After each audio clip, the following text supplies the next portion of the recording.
চলো আবার নিয়ে এসেছি তোমাদের জন্য নতুন একটা ভিডিও, তাও আর বিয়ের খাওয়া দাওয়া নিয়ে। তো প্রথম পাতে দিয়ে দিয়েছিল ডিমের টেবিল, স্যালাড আর সস। তারপরে দিয়েছিল সাদা ভাত, ভেজ ডাল, আর তার সাথে ঝুড়ো ঝুড়ো আলুর চিপস। আর এই কম্বিনেশনটা অনেকেই জানে বিয়ে বাড়িতে কি তোমরা স্কিপ করো, কিন্তু বিশ্বাস করো আমি না স্কিপ করি না। আমার খুব ভালো লাগে এই কম্বিনেশনটা, তার সাথে একটু লেবুটা চটকে স্বর্গ লাগে। তারপরে দিয়েছিল কাতলা মাছের কালিয়াটা, যেটা খেতে বিশ্বাস করো খুব ভালো, খুব। তারপরে দিয়েছিল চিকেন বিরিয়ানি আর তার সাথে চিকেন চাপ।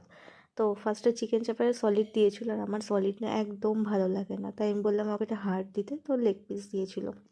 আর সলিডের পিসটা আমি বাবাকে তুলে দিয়েছিলাম। তারপর দিয়েছিল চাটনি, পাঁপড় আর লড মিষ্টি। আমি সব সময় খেতে পছন্দ করি, তাই লড চমচমটা স্কিপ করিনি, স্কিপ করেছিলাম রসগোল্লাটা নিয়েছিলাম। নিয়ে তারপরে আমি বাবাকে দিয়ে দিয়েছিলাম। আর পাশে যে বাচ্চাটাকে দেখালাম, সে একটু দুষ্টুমি করছিলো, তাই একটু দেখাচ্ছিলাম। তারপর দিয়েছিল